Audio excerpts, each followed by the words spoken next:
President Donald Trump visited the Flex manufacturing facility in Austin yesterday, highlighting the fact that Apple is keeping jobs in America.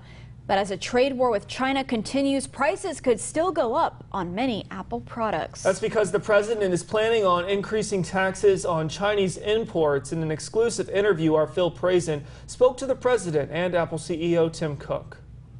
Here's what's important to note for you. If those 15% increase in tariffs go on Apple products like the iPhone and the iPad, well, that means it's going to be more expensive for you at the store.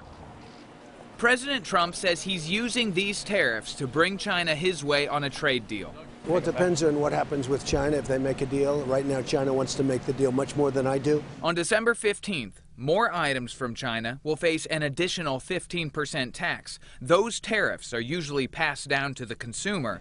When I asked the president about that, he says that's a trade-off for getting products built in America.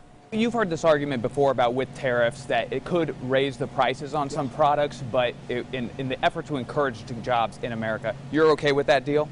Well, we have the best unemployment numbers and employment numbers that we've ever had in our country, in the history of our country.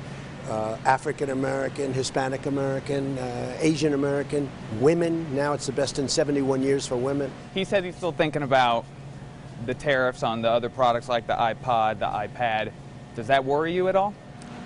Well, I hope that it doesn't come to pass, but it's the president's decision.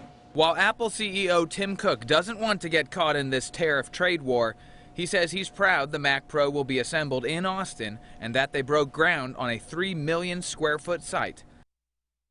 President Trump is back at the White House today, scheduled to present the National Medal of Arts and the National Medal of Humanities.